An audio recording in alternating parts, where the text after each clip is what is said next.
ಇವತ್ತಿನ ಸಮಗ್ರ ಜೀವನ ಶೈಲಿ ಭಾಗವಾಗಿ ನಾವು ಅಭ್ಯಾಸ 4 ಈಗಾಗಲೇ ಅಂದ್ರೆ ಸಾತ್ವಿಕ ಜೀವನ ಶೈಲಿಯಲ್ಲಿ 7 ಅಭ್ಯಾಸಗಳು, ಅದರಲ್ಲಿ 4ನೇ ಅಭ್ಯಾಸನಲ್ಲಿ ಚಲನವನ್ನು ಚಲನ ಅನ್ನೋದು ಏನಿದೆಯೋ ಅಂದ್ರೆ ಮೂವ್ಮೆಂಟ್, ಎಕ್ಸಸೈಸಸ್, ಫಿಸಿಕಲ್ ಎಕ್ಸಸೈಸಸ್ ಅನ್ನೋದು ನಾವು ಆಚರಿಸಬೇಕು, ಪ್ರತಿದಿನ ನಿತ್ಯವಾಗಿ ಆಚರಿಸಬೇಕಂತ ನಾವು ಹೇಳಿದ್ವಿ. ದಯವಿಟ್ಟು ಇದು ಅರ್ಥ ಮಾಡ್ಕೊಳ್ಳಿ. ಈ ಅಭ್ಯಾಸ 4ಅಲ್ಲಿ ಈಗಾಗಲೇ ತಿಳ್ಕೊಂಡಿದ್ವಿ. ಈ ನಿತ್ಯ ಫಿಸಿಕಲ್ ಎಕ್ಸಸೈಸಸ್ ಇಲ್ಲ ಅಂದ್ರೆ ಮೂವ್ಮೆಂಟ್ ಅಂತ ಹೇಳ್ತೀವಿ, ಅಂದ್ರೆ ಚಲನೆ, ಅಂದ್ರೆ ಕದಲಿಕೆ, ನಮ್ಮ ದೇಹ ಕದಲಿಕೆ ಅಂದ್ರೆ ಫಿಸಿಕಲ್ ಮೂವ್ಮೆಂಟ್ಸ್, ದೇಹದ ಚಲನೆ, ದೇಹದಲ್ಲಿ ಅಂದ್ರೆ ಫಿಸಿಕಲ್ ಮೂವ್ಮೆಂಟ್ಸ್, ಎಕ್ಸಸೈಸಸ್, ಯೋಗಾಸನಾಸು, ಸ್ವಿಮ್ಮಿಂಗು, ಜಾಗಿಂಗು, ರನ್ನಿಂಗು, ವಾಕಿಂಗು, ಏನೇ ಇರಲಿ ಇಂಥವುದು ಮಾಡಿದರೆ ಏನು ಪ್ರಯೋಜನಗಳು ಅಂತ ನಾನು ಈಗಾಗಲೇ ಹೇಳಿದ್ದೀನಿ. ಅದು ಇಂದಿನ ತರಗತಿಯಲ್ಲಿ ನಾನು ತಿಳಿಸ್ಕೊಟ್ಟಿದ್ದೇನೆ. ಆದರೆ ಈ ದಿನ ಕ್ಲಾಸಲ್ಲಿ ಏನು ಮಾಡ್ತೀವಿ ಅಂದ್ರೆ, ಇದು ಒಂದು ಅಭ್ಯಾಸವಾಗಿ ಮಾಡ್ಕೊಂಡಕ್ಕೆ ಏನೇನು ಪ್ರಯತ್ನ ಮಾಡ್ಬೋದು ನಮ್ಮಲ್ಲಿ, ಯಾವ ರೀತಿಯಲ್ಲಿ ನೋಡಿ. ಇದು ಯಾಕೆ ಅಭ್ಯಾಸವಾಗಿ ಮಾಡ್ಕೋಬೇಕು?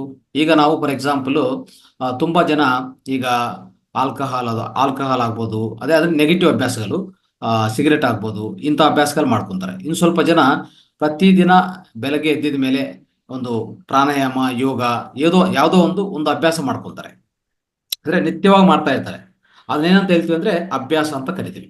ಅಂದ್ರೆ ನಿತ್ಯವಾಗಿ ಅವರು ಯಾವುದೇ ತಪ್ಪದೇ ಮಾಡ್ತಾರೆ, ವಿತೌಟ್ ಫೇಲ್, ಅಂದ್ರೆ ಎಲ್ಲಿ ಡಿಸ್ಕಂಟಿನ್ಯೂಟಿ ಇರಲ್ಲ, ಯಾವಾಗಲೂ ಕಂಟಿನ್ಯೂ ಆಗಿ ಪ್ರತಿ ದಿವಸ ಮಾಡ್ತಾ ಇರ್ತಾರೆ. ಅದನ್ನೇ ಅಭ್ಯಾಸ ಅಂತ ಕರೆಯೋದು. ಇದು ಅರ್ಥ ಮಾಡ್ಕೊಳ್ಳಿ. ಈ ಅಭ್ಯಾಸ ಅನ್ನೋದು ಯಾವುದೇ ಇರಲಿ, ಅಭ್ಯಾಸ ಮಾಡ್ಕೋಬೇಕಂದ್ರೆ ಆ ಅಭ್ಯಾಸವನ್ನು ಹೇಗೆ ಮಾಡ್ಕೊಂಡೋದು, ಪ್ರತಿದಿನ ಅಭ್ಯಾಸವಾಗಿ ನಾವು ಅದೊಂಥರ ರೂಪಾಂತರ ಮಾಡಿಸ್ಕೋಬೇಕಾಗತ್ತೆ. ಅಂದ್ರೆ ಅದನ್ನು ನಮ್ಮಲ್ಲಿ ಅಭ್ಯಾಸವಾಗಿ ಪರಿವರ್ತನೆಗೊಳಿಸ್ಕೋಬೇಕು. ಈ ದಯವಿಟ್ಟು ಅರ್ಥ ಮಾಡ್ಕೊಳ್ಳಿ. ಸೊ ಅಭ್ಯಾಸ ಯಾವಾಗ ಮಾಡ್ಕೋತೀವೋ ಅದು ನಮ್ಮನ್ನು ಬಿಟ್ಟು ಹೋಗಲ್ಲ. ಈಗ ಏನಾಗ್ತಾ ಇದೆ, ಒಂದು ಉದಾಹರಣೆಗೆ ನೋಡೋಣ. ಈಗ ನಮ್ಮಲ್ಲಿರುವಂಥದ್ದು ಅಭ್ಯಾಸ ಕೊರತೆ. ಅಂದ್ರೆ ಅದೇನಂತ ಹೇಳ್ತೀವಿ ಅಂದ್ರೆ ಕನ್ಸಿಸ್ಟೆನ್ಸಿ ಇಲ್ಲ. ಕನ್ಸಿಸ್ಟೆನ್ಸಿ ಅಂದ್ರೆ ಏನು? ಸ್ಥಿರತ್ವ, ಸ್ಟೆಬಿಲಿಟಿ, ಸ್ಥಿರತ್ವ. ಈ ಸ್ಥಿರತ್ವ ಅನ್ನೋದು ನಮ್ಮಲ್ಲಿಲ್ಲ. ಏನಾಗತ್ತಂದ್ರೆ ಈ ಯಾವುದೇ ಫಿಸಿಕಲ್ ಮೂವ್ಮೆಂಟ್ಸ್ ಅಂದ್ರೆ ಯೋಗಾಸನ ಇರಲಿ, ಎಕ್ಸಸೈಸ್ ಇರಲಿ, ಸ್ವಿಮ್ಮಿಂಗ್ ಇರಲಿ, ಜಾಗಿಂಗ್ ಇರಲಿ, ರನ್ನಿಂಗ್ ಇರಲಿ, ವಾಕಿಂಗ್ ಇರಲಿ, ಇವೆಲ್ಲ ಏನ್ ಮಾಡ್ತೀವಿ ಅಂದ್ರೆ ಒಂದ್ ದಿವಸ ಮಾಡ್ತೀವಿ, ಓಕೆ, ಇನ್ನೊಂದು ದಿವಸ ಮಾಡಕ್ ಹೋಗಲ್ಲ. ಏನಂತ ಅನ್ಕೋತೀವಿ ಅಂದ್ರೆ, ಆಯ್ತು ನಾಳೆ ಮಿಸ್ ಆಗಿದೆಲ್ಲ, ನಾಳೆ ಈವ್ನಿಂಗ್ ಮಾಡೋಣ ಬಿಡಿ ಅಂತ. ಮತ್ತೆ ನಾಳೆ ಈವ್ನಿಂಗ್ ಬಂದ್ಮೇಲೆ ಇಲ್ಲ ನಾನು ತುಂಬಾ ಬಿಜಿ ಇದ್ದೀನಿ, ಸೊ ಇನ್ನು 2 ದಿವಸ ಬಿಟ್ಟು ಮಾಡೋಣ ಅಂತ. ಅವಾಗ ಏನಾಗುತ್ತೆ, ಸೊ 2-3 ದಿವಸ ಅದರ ಶಿಫ್ಟ್ ಆಗ್ತಾ ಹೋಗ್ತದೆ, ಅಂದ್ರೆ ಮಿಸ್ ಆಗ್ತಾ ಹೋಗ್ತದೆ. ಕೊನೆಗೆ ಶನಿವಾರ ಬಂದ್ರೆ ಏನಂತ ಅನ್ಕೋತೀವಿ ಅಂದ್ರೆ, ಆಯ್ತು ಈಗ ಈ ವಾರ ಬಿಟ್ಬಿಟ್ಟಿದೆ, ಈ ವಾರ ಎಲ್ಲ ಹೋಯ್ತಲ್ಲ, ಸೋಮವಾರದಿಂದ ಮಾಡೋಣ ಬಿಡಿ ಅಂತ. ಸೋಮವಾರದಿಂದ ಮಾಡೋಣ ಅಂತ ಮತ್ತೆ ಒಂದು ನಮ್ಮಲ್ಲಿ ನಾವೇ ಈ ತರ ಎಕ್ಸ್ಕ್ಯೂಸಸ್ ಕೊಡ್ಕೊಂತ ಹೋಗೋದು. ಆ ದಿವಸ ಬರೋದೇ ಇಲ್ಲ. ಅಂದ್ರೆ ಸೋಮವಾರ ಅಂತ ದಿವಸ ನಿಮ್ಗೆ ಬರೋದೇ ಇಲ್ಲ. ಈ ಎಕ್ಸಸೈಸ್ ಆಗಲಿ, ಈ ಫಿಸಿಕಲ್ ಮೂವ್ಮೆಂಟ್ಸ್ ಯಾವುದೇ ಮಾಡಕ್ ಇಂಥದ್ದು ಈ ರೀತಿಯಲ್ಲಿ ನಮ್ಮಲ್ಲೇ ಒಂಥರ ಕೊರತೆ ಇದು. ಏನಂತ ಕೊರತೆ ಅಂದ್ರೆ ಸ್ಥಿರತ್ವ ಕೊರತೆ ಅಂತ ಹೇಳ್ತೀವಿ ನಾವು. ಈ ಈ ರೀತಿಯಲ್ಲಿ ಪ್ರತಿಯೊಬ್ಬರು ಜೀವನದಲ್ಲಿ ಆಗ್ತಾ ಇರ್ತದೆ.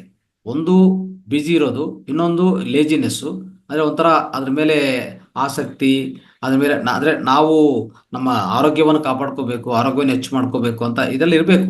ನಮ್ಮಲ್ಲಿ ಸ್ಟ್ರಾಂಗ್ ಇಂಟೆನ್ಷನ್ ಇದ್ರೆ ಇವೆಲ್ಲ ಈ ತರ ಆಗಲ್ಲ.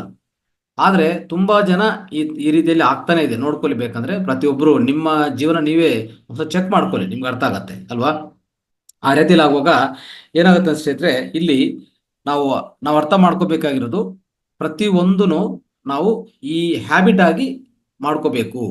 ಇದು ಯಾಕೆ ಆಗ್ತಾ ಇಲ್ಲ? ಒಂದು 3 ರೀಸನ್ಸ್ ಹೇಳ್ತೀನಿ ನಾನು, ಯಾಕೆ ಆಗ್ತಾ ಇಲ್ಲ ಅಂತದ್ದು. ಅಂದ್ರೆ ಅಭ್ಯಾಸವಾಗಿ ಒಂದು ಹ್ಯಾಬಿಟ್ ಆಗಿ ಯಾಕೆ ಆಗ್ತಾ ಇಲ್ಲ ನಮ್ಮಲ್ಲಿ ಅಂದ್ರೆ, ಮೊದಲನೇ ಕಾರಣ ಏನಿರ್ಬೋದು ಅಂದ್ರೆ, ಯಾವುದೇ ಈ ಫಿಸಿಕಲ್ ಮೂವ್ಮೆಂಟ್, ಎಕ್ಸಸೈಸ್ ಆಗಲಿ, ಯೋಗಾಸನ ಆಗಲಿ, ಇದು ನಾನು ಎಂಜಾಯ್ ಮಾಡ್ತಾ ಇಲ್ಲ ಮಾಡುವಾಗ. ಒಂಥರ ಅದು ಎಂಜಾಯ್ ಮಾಡ್ತಾ ಇಲ್ಲ. ಅದನ್ನು ಹೇಳ್ಬೇಕಂದ್ರೆ ಇನ್ನೂ ಸ್ವಲ್ಪ ಜನ ಅದನ್ನು ಅಸಹಿಸ್ಕೊಂತಾರೆ. ಇದು ಏನೋ ಇದು ಇಷ್ಟೆಲ್ಲ ಕಷ್ಟಪಡ್ಬೇಕಾ ಅಂತ ಒಂದು ಲೇಜಿನೆಸ್ ಅಲ್ಲಿ. ಅಂದ್ರೆ ಯಾವುದೇ ನೀವು ಎಂಜಾಯ್ ಮಾಡಿದ್ರೆ ಅದು ಕಂಟಿನ್ಯೂ ಮಾಡ್ತೀರಿ ಅಲ್ವಾ? ನೀವು ಎಂಜಾಯ್ ಮಾಡ್ತಾ ಇಲ್ಲ, ಅದು ಮೊದಲನೇ ಕಾರಣ ಆಗತ್ತೆ.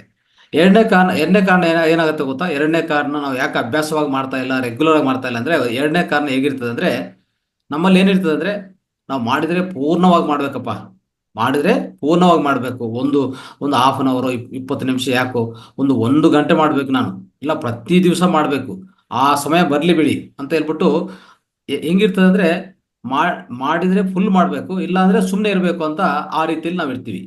ಅವಾಗ್ಲೂ ನಿಮ್ಗೆ ಈ ಅಭ್ಯಾಸ ಮಾಡ್ಕೊಳಕ್ ಸಾಧ್ಯವಿಲ್ಲ. ಪೋಸ್ಟ್ಪೋನ್ ಮಾಡ್ತಾನೆ ಇರ್ತೀರಿ ನೀವು. ಅಂದ್ರೆ ಒಂಥರ ಪೋಸ್ಟ್ಪೋನ್ ಆಗ್ತಾ ಇರ್ತದೆ ನಮ್ಮ ಲೈಫಲ್ಲಿ ಅಲ್ವಾ? ಅದೊಂದು ಎರಡನೇ ರೀಸನ್. ಮೂರನೇ ರೀಸನ್ ಏನಿರ್ತದೆ ಅಂದ್ರೆ ನಮ್ಮನ್ನ ಯಾರು ಗಮನಿಸೋರಿಲ್ಲ, ನಮ್ಮನ್ನ ಯಾರು ಮಾನಿಟರ್ ಮಾಡ್ತಾ ಇಲ್ಲ. ಅಂದ್ರೆ ನೀವು ಮಾಡ್ತಾ ಇದ್ದೀರಾ ಇಲ್ಲ, ಎಷ್ಟು ಮಾಡಿದಿರಿ, ಯಾವ ರೀತಿಯಲ್ಲಿ ಮಾಡಿದಿರಿ. ಈಗ ನೋಡಿ, ನಮ್ಮ ಈ ವೇದಿಕದಲ್ಲಿ ಗುರುಗಳಿದ್ದಾರೆ, ನಾಗರಾಜ್ ಗುರುಗಳು. ಅವ್ರೇನ್ ಮಾಡ್ತಾರೆ, ಪ್ರತಿಯೊಬ್ಬರು ಗಮನಿಸ್ತಾ ಇರ್ತಾರೆ. ನೀವು ಈಗ ಈಗ ಮಾಡ್ತಾ ಇದ್ರಿ, ನೀವು ಈ ತರ ಮಾಡ್ತಾ ಇದ್ರಿ ಅಂತ ಅವ್ರು ಗಮನ ಕೊಡ್ತಾ ಇರ್ತಾರೆ, ಸಲಹೆಗಳು. ಅವಲ್ಲ, ಅವರು ನೋಡ್ತಾನೆ, ಆನ್ಲೈನಲ್ಲಿ ನೋಡ್ತಾನೆ, ನೋಡಮ್ಮ ನೀವು ಚೆನ್ನಾಗಿ ಮಾಡ್ತಾ ಇದ್ರಿ, ನೀವು ಚೆನ್ನಾಗಿ ಮಾಡ್ತಾ ಇಲ್ಲ, ಸ್ವಲ್ಪ ಈ ಕಡೆ ಆಗ್ತಾ ಇದೆ, ಆ ಕಡೆ ಆಗ್ತಾ ಇದೆ, ಇದಿಲ್ಲ ಅಂತ ಇಟ್ಕೊಳ್ಳಿ, ಏನ್ ಮಾಡ್ತೀರಿ? ಸ್ವಲ್ಪ ಹೊತ್ತು ಮಾಡಿ ಬಿಟ್ಬಿಟ್ಟು ಹೋಗೋದು ಅಲ್ವಾ? ಆ ಥರ ಗಮನಿಕೆ, ಆ ಗಮನಿಕೆ ಆಗ್ಬೋದು ಸ್ನೇಹಿತರೆ. ಇಲ್ಲಿ ಆ ಗಮನಿಕೆ ಯಾರೋ ಚೆಕ್ ಮಾಡ್ತಾ ಇದ್ದಾರೆ. ಆ ಚೆಕ್ ಮಾಡೋರು ಯಾರೇ ಇರಲಿ, ಒಂದು ಕೋಚ್ ಆಗಲಿ, ಪರ್ಸನಲ್ ಟ್ರೈನರ್ ಆಗಲಿ, ಇಲ್ಲ ನಿಮ್ಮ ಫ್ರೆಂಡ್ ಆಗಲಿ, ನಿಮ್ಮ ಮನೆಯವರಾಗಲಿ, ಯಾರೋ ಒಬ್ರು ನಿಮ್ನ ಗಮನಿಸ್ತಾ ಇದ್ದಾರೆ ಅಂತ ಇದ್ರೆ ಅದು ನೀವು ಅಭ್ಯಾಸ ಮಾಡ್ಕೊಳ್ಳೋ ಅವಕಾಶ ಇದೆ. ಇಲ್ಲ ಅಂದ್ರೆ ಸ್ವಲ್ಪ ಹೊತ್ತಲ್ಲಿ ಏನಾಗತ್ತೆ, ಏನೋ ಮಾಡ್ತೀವಿ, ಅದು ಸೆಟ್ ಆಗ್ತದ, ಓಕೆ. ಇಲ್ಲ ಅಂದ್ರೆ ಏನ್ ಮಾಡ್ತೀವಿ ಅಂದ್ರೆ ಸ್ಕಿಪ್ ಮಾಡೋದು. ಓಕೆ, ಯಾರು ಚೆಕ್ ಮಾಡ್ತಾ ಇಲ್ಲ, ನಾನು ಯಾರು ಹೇಳೋದು ಜವಾಬ್ದಾರಿ ಏನು ಇಲ್ವಲ್ಲ, ನಾನು ಯಾರಿಗೂ ಜವಾಬ್ದಾರಿ ಇಲ್ಲ, ಅವಾಗ ನಾನು ಯಾಕೆ ಮಾಡ್ಬೇಕು ಅಂತ ಹೇಳ್ಬಿಟ್ಟು ಈ 3 ಕಾರಣಗಳಿಂದನೇ ಅಭ್ಯಾಸ ಅನ್ನೋದು ಆಗಲ್ಲ ಸ್ನೇಹಿತರೆ. ಅರ್ಥ ಮಾಡ್ಕೊಳ್ಳಿ, ಈ ಮೂರು ಕಾರಣಗಳಿಂದ ನಾವು ಅಭ್ಯಾಸ ಮಾಡ್ಕೊಳ್ಳೋ ಕಷ್ಟ ಆಗ್ತಾ ಇದೆ. ಅದಕ್ಕೋಸ್ಕರ ಏನ್ ಮಾಡ್ಬೇಕಂತಂದ್ರೆ, ನಾವು ಒಂದು 3 ಗೋಲ್ಡನ್ ಸಜೆಷನ್ಸ್, ಅಂದ್ರೆ ಸುವರ್ಣ ಸಲಹೆಗಳಂತ ಹೇಳ್ತೀನಿ ನಾನು. ಗೋಲ್ಡನ್ ಸಜೆಷನ್ಸ್ 3 ಕೊಡ್ತೀನಿ. ಆ 3 ಸಲಹೆಗಳು ನೀವು ಪಾಲನೆ ಮಾಡಿ ಖಂಡಿತ ಪ್ರತಿಯೊಂದು ಅಭ್ಯಾಸವಾಗಿ ನಾವು ಮಾಡ್ಕೋಬಹುದು. ಅಂದ್ರೆ ಯಾವುದೇ ಫಿಸಿಕಲ್ ಮೂವ್ಮೆಂಟ್ ಏನಿದೆಯೋ, ಎಕ್ಸಸೈಸ್ ಆಗಲಿ, ಯೋಗಾಸನ ಆಗಲಿ, ಇಲ್ಲ ಸ್ವಿಮ್ಮಿಂಗು, ವಾಕಿಂಗು, ರನ್ನಿಂಗು, ಸೈಕ್ಲಿಂಗು, ಯಾವುದೇ ಇರಲಿ, ಇವುಗಳನ್ನು ಅಭ್ಯಾಸವಾಗಿ ನಾವು ಮಾಡ್ಕೋಬೇಕಂದ್ರೆ, ಒಂದು ನಿರಂತರ ಅಭ್ಯಾಸ ಮಾಡ್ಕೋಬೇಕಂದ್ರೆ, ಸೊ ಆ ರೀತಿಯಲ್ಲಿ ಮಾಡ್ಕೋಬೇಕಂದ್ರೆ 3 ಸುವರ್ಣ ಸಲಹೆಗಳು ಕೊಡ್ತೀನಿ, ದಯವಿಟ್ಟು ಪಾಲನೆ ಮಾಡಿ.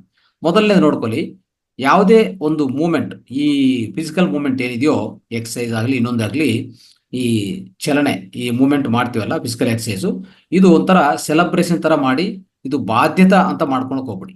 ಸೆಲೆಬ್ರೇಷನ್ ಅಂದ್ರೆ ಏನು? ಆಚರಣೆ, ಸಂಭ್ರಮ. ಯಾವ ರೀತಿಯಲ್ಲಿ ಅಂದ್ರೆ ಸಂತೋಷವಾಗಿ ಮಾಡುವಂತ ರೀತಿಯಲ್ಲಿ ಇರಬೇಕು, ಅಸಹ್ಯ ಮಾಡ್ಕೋಬಾರ್ದು.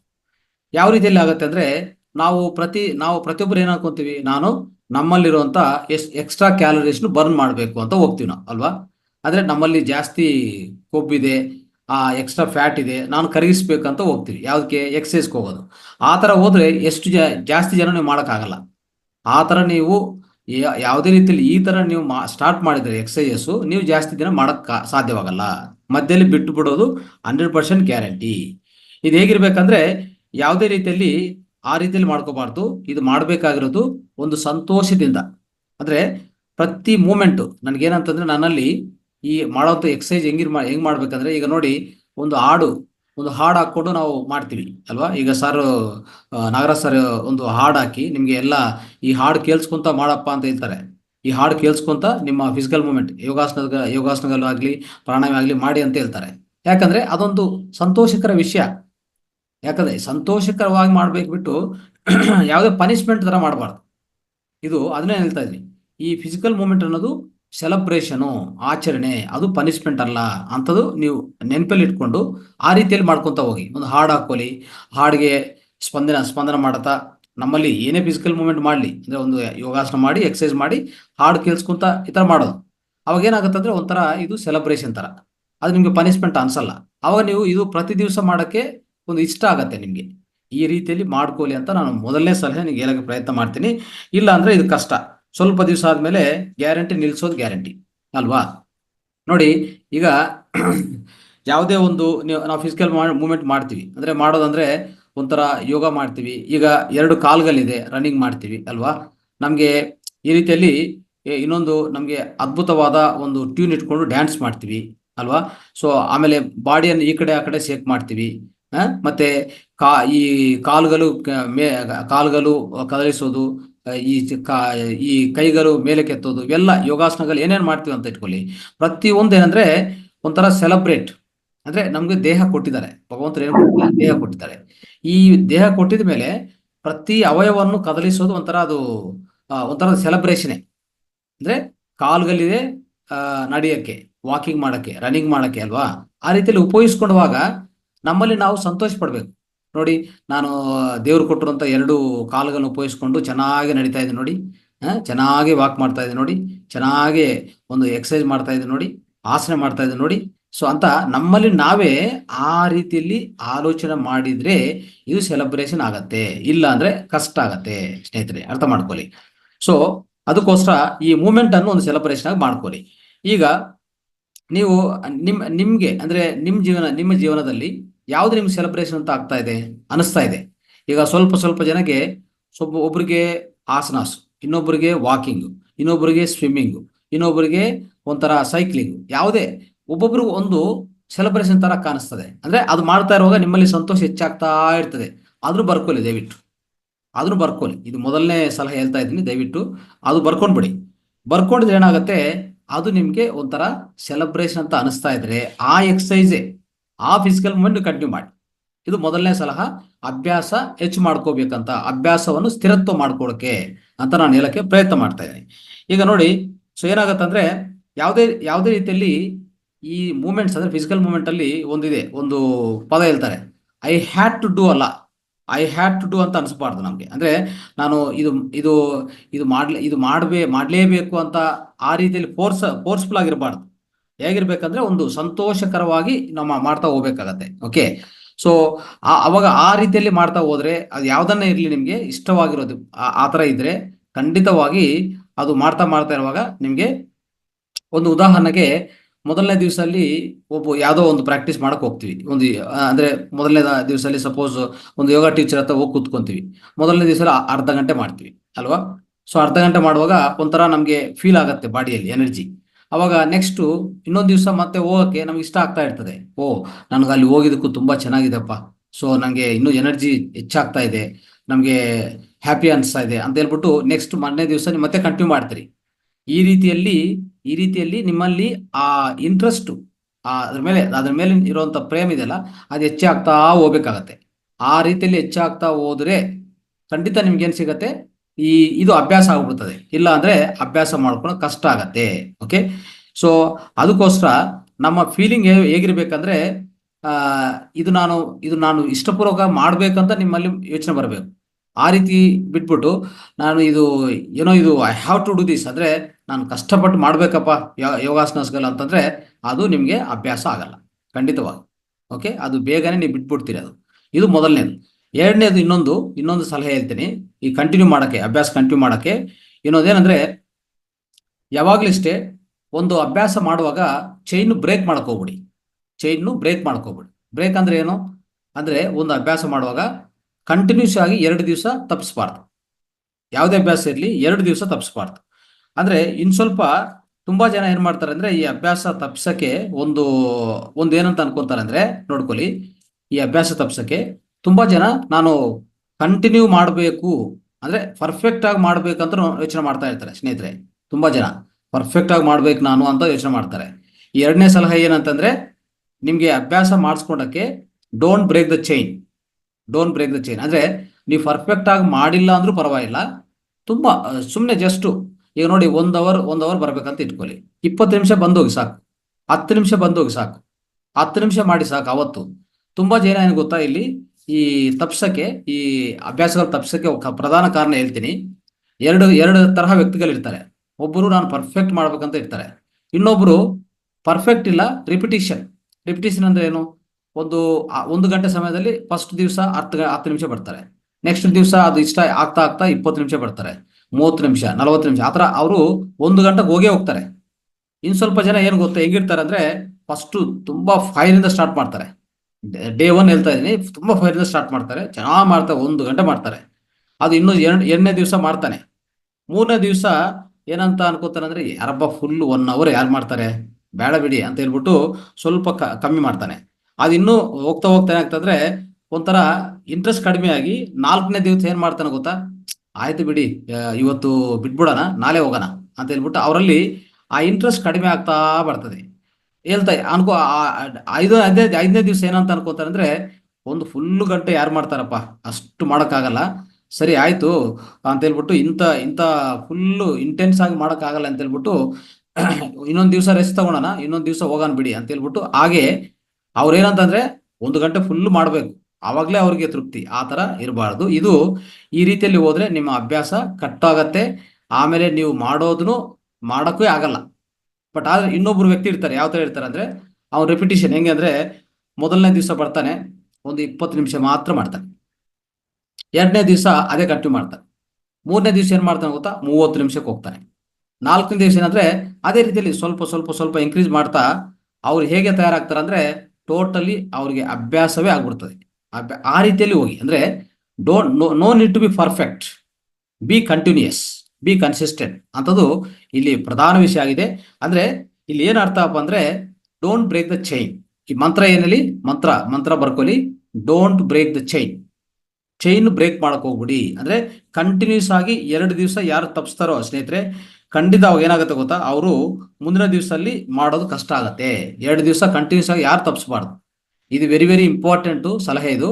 ಸೊ 2 ದಿವಸ ಯಾರು ತಪ್ಪಿಸ್ತಾರೋ ಅವಾಗ ಅವರು ಅಭ್ಯಾಸವನ್ನು ಮುಂದುವರ್ಸಕ್ಕೆ ಸಾಧ್ಯವಾಗಲ್ಲ. ಅದಕ್ಕೋಸ್ಕರ ಈ 2ನೇ ಸಲಹೆ ಏನಂದ್ರೆ don't break the chain, consistency maintain ಮಾಡಿ. 2 ದಿವಸ ಯಾರು ತಪ್ಪಿಸಬಾರ್ದು. ಅರ್ಥ ಆಯ್ತಾ?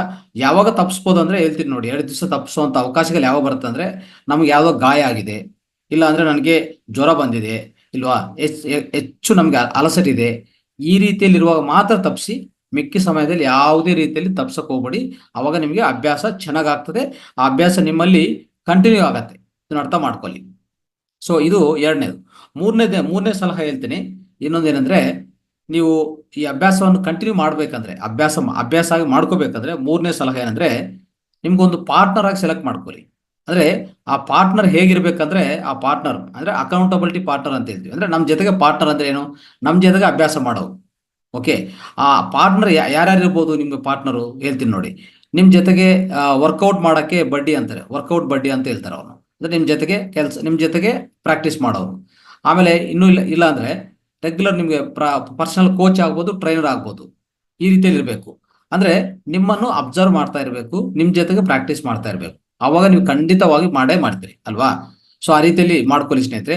ಸೊ ಹೇಗಾದ್ರೆ ಇದು ಯಾವ ತರ ಆಗ್ತದೆ ಅಂದ್ರೆ, ಯಾರೋ ಒಬ್ರು ಗಮನಿಸ್ತಾ ಇದೆ ಅಂದ್ರೆ ಖಂಡಿತ ನಾವು ಪೋಸ್ಟ್ಪೋನ್ ಮಾಡಲ್ಲ, ಅವತ್ತು ಮಾಡೇ ಮಾಡ್ತೀವಿ. ಅವ್ರಿಗೋಸ್ಕರ ಹೋಗ್ತೀವಿ ನಾವು ಅಲ್ವಾ. ಆ ರೀತಿಯಲ್ಲಿ ಮಾಡ್ಕೊಳ್ಳಿ. ಇಲ್ಲಿ ಏನಾಗ್ತದೆ ಅಂದ್ರೆ, ಯಾರೋ ಒಬ್ರು ನಮ್ಗೆ ಗಮನಿಸ್ತಾ ಇದ್ದಾರೆ, ಯಾರೋ ನಮ್ಮ ಜೊತೆಗೆ ಬರ್ತಾ ಇದ್ದಾರೆ ಅಲ್ವಾ. ಒಂದು ಸಪೋಸ್ ಒಂದು ಏನಾಗ್ತದೆ, ನಾವು ಯಾವುದೇ ಒಂದು ಪರ್ಸನಲ್ ಕೋಚ್ ಹತ್ರ ಜಾಯ್ನ್ ಆಗ್ತೀವಿ ಅಂತ ಇಟ್ಕೊಳ್ಳಿ. ಜಾಯ್ನ್ ಆದ್ರೆ ಏನಾಗುತ್ತೆ, ಅಲ್ಲಿ ಅವ್ರು ಪ್ರತಿ ದಿವಸ ನಿಮ್ಗೆ ಕಾಲ್ ಮಾಡ್ತಾರೆ ಬೆಳಗ್ಗೆ ಅಲ್ವಾ. ಇನ್ ಕೇಸ್ ನೀವು ಬಂದಿಲ್ಲ ಅಂದ್ರೂ ನಿಮ್ಗೆ ನೆನಪು ಮಾಡ್ತಾರೆ. ಒಂದ್ ದಿವಸ ಬಂದಿಲ್ಲ ಅಂದ್ರೆ ನೆಕ್ಸ್ಟ್ ನಿಮ್ಗೆ ಕಾಲ್ ಬರ್ತದೆ. ಏನಪ್ಪಾ ನೀವು ಬಂದಿಲ್ಲ ಇವತ್ತು ಪ್ರಾಕ್ಟೀಸ್ಗೆ, ಎಲ್ಲಿ ಹೋದ್ರಿ ನೀವು, ಈ ತರ. ಆ ರೀತಿಯಲ್ಲಿ ಇರುವಾಗ ಏನಾಗುತ್ತೆ, ನಮ್ಗೆ ಸ್ವಲ್ಪ ಪುಷಪ್ ಆಗತ್ತೆ. ಅವಾಗ ನಾವು ಖಂಡಿತವಾಗಿ ಜಾಯ್ನ್ ಆಗ್ತೀವಿ, ಅಭ್ಯಾಸ ಮಾಡ್ತಾನೆ ಇರ್ತೀವಿ. ನೋಡಿ ಇಲ್ಲಿ ನಮ್ಮ ವೇದಿಕೆದಲ್ಲಿ ಅಷ್ಟೇ. ಸೊ ತುಂಬಾ ಜನ ಇಲ್ಲಿ ಕೋಚ್ ಇದ್ದಾರೆ, ಅಂದ್ರೆ ಇಲ್ಲಿ ಟ್ರೈನರ್ ಇದ್ದಾರೆ, ಮಾಸ್ಟರ್ ಇದ್ದಾರೆ ಅಂತ ಹೇಳ್ಬಿಟ್ಟು ಪ್ರತಿಯೊಬ್ಬರು ಬರ್ತಾರೆ. ಇಲ್ಲ ಅಂದ್ರೆ ಇಲ್ಲಿ ಯಾವುದೋ ಸುಮ್ಮನೆ ಏನೋ ಒಂದು ಮಾಡ್ತಾ ಇದ್ರೆ ತುಂಬಾ ಜನ ತಪ್ಪಿಸ್ತಾರೆ, ಬರಲ್ಲ. ಇಲ್ಲಿ ಒಂದು ಟ್ರೈನರ್ ಇದ್ದಾರೆ, ಒಂದು ಪರ್ಸನಲ್ ಕೋಚ್ ಇದ್ದಾರೆ ಅಂದ್ರೆ ನಿಮ್ಗೆ ಏನಂತಂದ್ರೆ ಅವ್ರ ಹತ್ರ ಅಭ್ಯಾಸ ಮಾಡಬೇಕು ಅಂತ ತುಂಬಾ ಜನ ಬರ್ತಾರೆ ಇಲ್ಲಿ. ಆ ರೀತಿಯಲ್ಲಿ ಒಂದು ಅಬ್ಸರ್ವರು, ಒಂದು ಅಭ್ಯಾಸ ಮಾಡಿಸಕ್ಕೆ ಒಂದು ಟ್ರೈನರ್ ಜೊತೆಗೆ ನೀವು ಮಾಡ್ತಾ ಹೋದ್ರೆ ಯಾವುದೇ ರೀತಿಯಲ್ಲಿ ನಿಮ್ಮಲ್ಲಿ ಮೋಟಿವೇಶನ್ ಕಡಿಮೆ ಆಗಲ್ಲ, ನಿಮ್ಮಲ್ಲಿ ಹೆಚ್ಚು ಇಂಟ್ರೆಸ್ಟ್ ಇರುತ್ತೆ. ಸೊ ದಿನ ದಿನ ಆ ಇಂಟ್ರೆಸ್ಟ್ ಹೆಚ್ಚಾಗ್ತಾ ಹೋಗ್ತದೆ. ಈಗ ಇದಕ್ಕೂ ಈ ಪಾರ್ಟ್ನರ್ ಆಗಿ ಅಂದ್ರೆ ನಿಮ್ ಜೊತೆಗೆ ಮಾಡ್ಕೊಳೋದು 4 ರೀತಿಯಲ್ಲಿ ಮಾಡ್ಕೋಬಹುದು. ಒಂದು, ಗ್ರೂಪ್ ಕ್ಲಾಸಸ್ ಜಾಯ್ನ್ ಆಗಿ. ಈಗ ನಮ್ಮ ವೇದಿಕೆಯಲ್ಲಿ ನಡೀತಾ ಇದೆ ನೋಡಿ, ಈ ತರ ಗ್ರೂಪ್ ಕ್ಲಾಸಲ್ಲಿ ಜಾಯ್ನ್ ಆಗಿ ದಯವಿಟ್ಟು. ಅವಾಗ ಗ್ರೂಪ್ ಕ್ಲಾಸಲ್ಲಿ ಖಂಡಿತವಾಗಿ ಏನಾಗುತ್ತೆ, ಎಲ್ಲರ ಜೊತೆಗೆ ನೀವು ಮಾಡ್ತಾ ಇರ್ತೀರಾ. ಸೊ ಅವಾಗ ಮೋಟಿವೇಶನ್ ಇರುತ್ತೆ ಖಂಡಿತವಾಗಿ. ಸೊ ಅದನ್ನು ಈ ಗ್ರೂಪ್ ಕ್ಲಾಸಸ್ ಆನ್ಲೈನ್ ಆಗ್ಬೋದು. ಈಗ ಆನ್ಲೈನ್ ಅಂತದ್ದು ಆನ್ಲೈನ್ ಟ್ರೈನರ್ಸ್ ಇದ್ದಾರೆ. ಈಗ ನಮ್ದು ಆನ್ಲೈನ್, ಈಗ ನಮ್ಮ ಜೂಮ್ ವೇದಿಕೆ ಆನ್ಲೈನ್ ಮಾತಾರ್ ಫೌಂಡೇಶನ್ ಅಲ್ಲಿ, ಮಾತಾರ್ ಟಿವಿಯಲ್ಲಿ ನಡೀತಾ ಇದೆ. ಇಲ್ಲಿ ನೀವು ಎಲ್ಲರೂ ಭಾಗವಹಿಸ್ತಾ ಇದ್ದೀರಾ. ಇಲ್ಲಿ ಒಂದು ಟ್ರೈನಿಂಗ್ ನಡೀತಾ ಇದೆ, ಆ ಟ್ರೈನಿಂಗ್ ಅಲ್ಲಿ ನೀವು ಭಾಗವಹಿಸ್ತಾ ಇದ್ರೆ ಇದೊಂದು ಅಕೌಂಟಬಿಲಿಟಿ ಪಾರ್ಟ್ನರ್ ನಿಮಗೆ. ಇನ್ನೊಬ್ರು ಅಕೌಂಟಬಿಲಿಟಿ ಪಾರ್ಟ್ನರ್ ಅಂದ್ರೆ ಫಿಸಿಕಲ್ ಕ್ಲಾಸಸ್. ನಿಮ್ಮ ಮನೆಗೆ ಹತ್ತಿರ ಇರೋದು ಯಾವ್ದೋ ನೀವು ಸೆಲೆಕ್ಟ್ ಮಾಡ್ಕೊಳ್ಳಿ. ಪ್ರತಿ ದಿವಸ ಅಲ್ಲಿಗೆ ಹೋಗಿ, ಅಲ್ಲಿ ನಿಮಗೆ ಮಿತ್ರರು ಸಿಗ್ತಾರೆ, ಮತ್ತೆ ಪರ್ಸನಲ್ ಕೋಚ್ ಇರ್ತಾರೆ. ಅವ್ರ ಜೊತೆಗೆ ನೀವು ಮಾಡ್ತಾ ಇರ್ತೀರಾ. ಅವ್ರು ನಿಮ್ಮನ್ನ ಅಬ್ಸರ್ವ್ ಮಾಡ್ತಾ ಇರ್ತಾರೆ, ನೀವು ತಪ್ಪು ಮಾಡಲ್ಲ, ಮತ್ತೆ ನೀವು ಅಭ್ಯಾಸವನ್ನು ಕಂಟಿನ್ಯೂ ಮಾಡ್ತೀರಿ ಖಂಡಿತವಾಗಿ. ಇನ್ನೊಂದು, ಪರ್ಸನಲ್ ಟ್ರೈನರ್. ನಿಮಗೆ ಹಣಕಾಸು ವ್ಯವಸ್ಥೆ ಇದ್ರೆ, ನೀವು ಆಚೆ ಕಡೆ ಹೋಗಿ ಸಾಧ್ಯವಾಗ್ತಾ ಇಲ್ಲ ಅಂದ್ರೆ ಯಾರನ್ನೋ ಪರ್ಸನಲ್ ಟ್ರೈನರ್ ಮನೆಗೆ ಕರ್ಸ್ಕೊಳ್ಳಿ. ಆ ರೀತಿಯಲ್ಲಿ ನೀವು ಒಬ್ಬರು ಅಕೌಂಟಬಿಲಿಟಿ ಪಾರ್ಟ್ನರ್ ಇವರು. ಅವ್ರು ಅಬ್ಸರ್ವ್ ಮಾಡ್ತಾರೆ, ಅವ್ರು ನಿಮ್ಗೆಲ್ಲ ಕೋಚ್ ಮಾಡ್ತಾ ಇರ್ತಾರೆ. ಅವಾಗ ಖಂಡಿತವಾಗಿ ನಿಮ್ಗೆ ಇದು ಅಭ್ಯಾಸ ಆಗ್ಬಿಡ್ತದೆ. ಇನ್ನು ಕೊನೆಯದೇನಂದ್ರೆ, ಆದಷ್ಟು ನಿಮ್ಮ ಮನೆಯಲ್ಲೇ ನಿಮ್ಮ ವೈಫು ಹಸ್ಬೆಂಡು ಅವ್ರು ಪಾರ್ಟ್ನರ್ ಆಗಿ ಇಟ್ಕೊಳ್ಳಿ ಈ ಪ್ರಾಕ್ಟೀಸ್ಗೆ. ಅವಾಗ ಏನಾಗುತ್ತೆ ಗೊತ್ತಾ, ಅವಾಗ ನೀವು ತಪ್ಸಕ್ಕಾಗಲ್ಲ. ಯಾಕಂದ್ರೆ ಅವ್ರು ಹೆಂಗಿರ್ಬೇಕಂದ್ರೆ ನಿಮ್ಮನ್ನು ಪುಷ್ ಮಾಡಬಾರ್ದು. ಅಂದ್ರೆ ನೀವು ಅವ್ರನ್ನ ಪುಷ್ ಮಾಡಬಾರ್ದು, ಅವರೇ ನಿಮ್ಮನ್ನು ಪುಷ್ ಮಾಡೋಂಥ ವ್ಯಕ್ತಿಗಳನ್ನು ಸೆಲೆಕ್ಟ್ ಮಾಡ್ಕೊಳ್ಳಿ. ಹಸ್ಬೆಂಡ್ ಆಗಲಿ, ವೈಫ್ ಆಗಲಿ, ಚಿಲ್ಡ್ರನ್ ಆಗಲಿ, ಅಂದ್ರೆ ನಿಮ್ಮ ಮಗಳಾಗಲಿ ಪರವಾಗಿಲ್ಲ. ಅವರು ನಿಮ್ಮ ಜೊತೆಗೆ ಈ ಪ್ರಾಕ್ಟೀಸ್ ಅಲ್ಲಿ ಭಾಗವಹಿಸ್ತಾ ಇದ್ರೆ ನೀವು ಖಂಡಿತವಾಗಿ ಬ್ರೇಕ್ ಮಾಡಕ್ ಸಾಧ್ಯವಿಲ್ಲ. ಈ ರೀತಿಯಲ್ಲಿ ಮಾಡ್ಕೊಳ್ಳಿ ಸ್ನೇಹಿತರೆ. ಈ ರೀತಿಯಲ್ಲಿ ಮಾಡ್ಕೊಂಡ್ರೆ ಸೊ ಖಂಡಿತ ನಿಮ್ಗೆ ಅಭ್ಯಾಸ ಕಂಟಿನ್ಯೂ ಆಗತ್ತೆ. ಇನ್ನೊಂದು, ಈ ಅಭ್ಯಾಸವೂ ಅಷ್ಟೇ, ಈ ಪರ್ಸನಲ್ ಮೂವ್ಮೆಂಟ್ ಏನು ನಾವು ಮಾಡ್ತೀವೋ, ಈ ಎಕ್ಸಸೈಸಸ್ ಏನು ಮಾಡ್ತೀವೋ, ಈ ಅಭ್ಯಾಸಲ್ಲಿ ನಮಗೆ ಒಂಥರ ಯಾವ ಅಭ್ಯಾಸಗಳು ನಮಗೆ ಒಂಥರ ಸೆಲೆಬ್ರೇಷನ್ ತರ ಅನಿಸ್ತದೋ, ಪ್ಯೂರ್ ಎಂಜಾಯ್ಮೆಂಟ್ ಅನಿಸ್ತದೋ ಅದು ಬರ್ಕೊಳ್ಳಿ. ಫಾರ್ ಎಕ್ಸಾಂಪಲ್ ಹೇಳ್ತೀನಿ, ನೀವು ಇವತ್ತೇ ಬರ್ಕೋಬಹುದು. ಒಂದು ಮೊದಲನೇದು ಅಂದ್ರೆ, ಈ ಅಭ್ಯಾಸ ಕಂಟಿನ್ಯೂ ಮಾಡೋಕ್ಕೆ ನಮ್ಮಲ್ಲಿ ಇಂಟ್ರೆಸ್ಟ್ ಹೆಚ್ಚಾಗ್ತಾ ಹೋಗ್ಬೇಕಲ್ಲ, ಇಂಟ್ರೆಸ್ಟ್ ಹೆಚ್ಚಾಗ್ತಾ ಹೋಗ್ಬೇಕು. ಈ ಅಭ್ಯಾಸ ಕಂಟಿನ್ಯೂ ಆಗ್ಬೇಕಂದ್ರೆ ಏನ್ ಬೇಕಂದ್ರೆ, ಮೊದಲನೇದು ಏನು ಐಡೆಂಟಿಫೈ ಮಾಡ್ಬೇಕಂದ್ರೆ, ನಿಮ್ಮಲ್ಲಿ ಯೋಗಾಸನಾಸ್ ಮಾಡ್ತಾ ಇದ್ರೆ ನನಗೆ ಸಂತೋಷ ಅನಿಸ್ತಾ ಇದೆಯಾ, ಹ್ಯಾಪಿ ಅನಿಸ್ತಾ ಇದೆಯಾ ಬರ್ಕೊಳ್ಳಿ. ಇಲ್ಲ ಟೆನ್ನಿಸ್ ಒಂದು ಆಟಗಳು ಆಡಿದ್ರೆ, ಟೆನ್ನಿಸು, ಬ್ಯಾಡ್ಮಿಂಟನ್, ಬಾಸ್ಕೆಟ್ಬಾಲು ಇಂಥದ್ದು ಆಡಿದ್ರೆ ನನಗೂ ಚೆನ್ನಾಗಿ ಅನಿಸ್ತದ, ಅದೇ ಕಂಟಿನ್ಯೂ ಮಾಡಿ. ಯೋಗಾಸನ ಸೇಮ್ ಮಾಡ್ಬೇಕಂತಲ್ಲ, ಯಾವುದೋ ಒಂದು ಫಿಸಿಕಲ್ ಮೂವ್ಮೆಂಟ್ ನಾನು ಹೇಳ್ತಾ ಇರೋದು. ನಿಮ್ಗೆ ಈಗಾಗಲೇ ಹೇಳಿದೀನಿ, ಕೂತ್ಕೊಂಡು ಹಾಗೆ ಮಾಡ್ತಾ ಹೋದ್ರೆ ಏನೇನು ತೊಂದರೆಗಳಾಗ್ತದೆ ನಮ್ಮ ದೇಹದಲ್ಲಿ ಅಂತ ಹೇಳಿದೀನಿ. ಫಿಸಿಕಲ್ ಮೂವ್ಮೆಂಟ್ ಮಾಡಿದ್ರೆ ಏನೇನು ಲಾಭಗಳಂತ ಹೇಳಿದೀನಿ. ಮೊದಲನೇ ಲಾಭ ನಾನು ಮೊನ್ನೆ ಹೇಳಿದ ಪ್ರಕಾರ, ನಿಮ್ಮಲ್ಲಿ ಫಿಸಿಕಲ್ ಮೂವ್ಮೆಂಟ್ ಚೆನ್ನಾಗಿದ್ರೆ ನಿಮ್ಮಲ್ಲಿರುವಂಥ ಟಾಕ್ಸಿನ್ಸ್ ಎಲ್ಲ ಆಚೆ ಕಡೆ ಹೋಗುತ್ತೆ ಅಲ್ವಾ. ಎಲ್ಲ ಟಾಕ್ಸಿನ್ಸ್ ನಾವು ತೊಲಗಿಸ್ಕೋಬಹುದು. ಆಮೇಲೆ ನಿಮ್ಮಲ್ಲಿ ಮೂಡ್ ಚೇಂಜ್ ಆಗ್ತದೆ. ನಿಮ್ಮಲ್ಲಿ ಎಲ್ಲ ಈ ಹ್ಯಾಪಿ ಹಾರ್ಮೋನ್ ಜನರೇಟ್ ಆಗಿ ಮೂಡ್ ಎಲ್ಲ ಚೇಂಜ್ ಆಗುತ್ತೆ. ಮಾನಸಿಕವಾಗಿ ತುಂಬಾ ಸಂತೋಷವಾಗಿರ್ತೀರಾ ನೀವು ಅಲ್ವಾ. ಟಾಕ್ಸಿನ್ಸ್ ತೊಲಗಿಸ್ಕೋಬಹುದು. ಸೊ ಒಳ್ಳೆ ಮೂವ್ಮೆಂಟ್, ಫಿಸಿಕಲ್ ಮೂವ್ಮೆಂಟ್ಸ್ ಆಗೋಂಥ ರೀತಿಯಲ್ಲಿ ಹೋದ್ರೆ ಸ್ವೆಟ್ ಎಲ್ಲ ಆಚೆ ಕಡೆ ಹೋಗ್ತದಲ್ಲ, ಆ ರೀತಿಯಲ್ಲಿ ಆಗುತ್ತೆ. ಚೆನ್ನಾಗಿ ಪಚನ ಆಗುತ್ತೆ ಅಲ್ವಾ. ಯಾವುದೇ ನಮಗೆ ವೆಯ್ಟ್ ಗೇನ್ ಆಗ್ಬೇಕಂದ್ರೂ, ವೆಯ್ಟ್ ಲೂಸ್ ಆಗ್ಬೇಕಂದ್ರೂ ಎರಡಿಗೂ ಸಹಾಯ ಆಗುತ್ತೆ. ಇದೆಲ್ಲ ಹೇಳ್ತಾ ಬಂದಿದ್ವಿ ನಾವು ಅಲ್ವಾ. ಅಂತ ಲಾಭಗಳಿರುವಂಥ ಇದಕ್ಕೂ ಏನ್ ಮಾಡ್ಬೇಕಂದ್ರೆ, ಯಾವ್ದು ನಿಮ್ಗೆ ಇಷ್ಟ ಇರೋದು ಮಾಡಿ. ಈಗ ನೋಡಿ, ಯೋಗಾಸನ ನಿಮ್ಗೆ ಚೆನ್ನಾಗಿ ಅನಿಸ್ತಾ ಇದೆ ಬರ್ಕೊಳ್ಳಿ, ಅದೇ ಕಂಟಿನ್ಯೂ ಮಾಡಿ. ಇಲ್ಲ ವಾಕಿಂಗು, ಜಾಗಿಂಗ್, ರನ್ನಿಂಗ್ ಚೆನ್ನಾಗಿದೆಯಾ, ಅದು ನಿಮ್ಗೆ ಇಷ್ಟ ಆಗ್ತಾ ಇದೆಯಾ, ಅದು ಮಾಡ್ಕೊಳ್ಳಿ. ಇಲ್ಲ ಈ ಡ್ಯಾನ್ಸಿಂಗು, ವೆಯ್ಟ್ ಟ್ರೈನಿಂಗ್ ಅಂತ ಇರ್ತದೆ, ಡ್ಯಾನ್ಸಿಂಗ್ ಮಾಡೋದು, ಇದೆಲ್ಲ ಈ ಡ್ಯಾನ್ಸಿಂಗ್ ಚೆನ್ನಾಗಿ ಆಗ್ತಾ ಇದೆ, ಡ್ಯಾನ್ಸಿಂಗೇ ಮಾಡಿ. ಈ ರೀತಿಯಲ್ಲಿ ಒಂದು ಬರ್ಕೊಂಡು ಅದನ್ನು ಕಂಟಿನ್ಯೂ ಮಾಡಿ.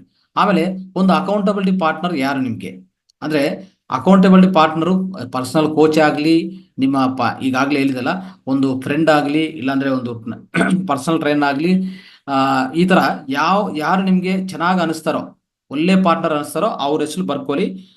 ಹೇಗಿರ್ಬೇಕಂದ್ರೆ, ಈ ತರ ಮಾಡ್ಕೊಂಡವಾಗ ಏನಾಗುತ್ತೆ ಅಂದ್ರೆ, ನೀವು ಕಂಟಿನ್ಯೂ ಮಾಡೋದು ಗ್ಯಾರಂಟಿ. ಈ ರೀತಿಯಲ್ಲಿ ಈ ಎರಡು ತುಂಬಾ ಅದ್ಭುತವಾದ ವಿಷಯಗಳು. ಒಂದು, ಒಳ್ಳೆ ಪಾರ್ಟ್ನರ್ ಸೆಲೆಕ್ಟ್ ಮಾಡ್ಕೊಳ್ಳಿ, ನಿಮ್ನ ಅವ್ರು ಪುಷ್ ಮಾಡ್ತಾ ಇರೋಂಥ ರೀತಿಯಲ್ಲಿ ಇರಬೇಕು. ಆ ರೀತಿ ಇರುವಾಗ ನೀವು ಕಂಟಿನ್ಯೂ ಮಾಡ್ತೀರಾ. ಮೊದಲನೇದು, ನಿಮ್ಗೆ ಇಷ್ಟವಾದ ಫಿಸಿಕಲ್ ಮೂವ್ಮೆಂಟ್ ಬರ್ಕೊಳ್ಳಿ. ಈ ಎರಡು ಮಾಡ್ಕೊಂಡು ನೀವು ಕಂಟಿನ್ಯೂ ಮಾಡಿ, ಗ್ಯಾರಂಟಿ ನಿಮ್ಮ ಅಭ್ಯಾಸ ಕಂಟಿನ್ಯೂ ಆಗುತ್ತೆ, no doubt about that.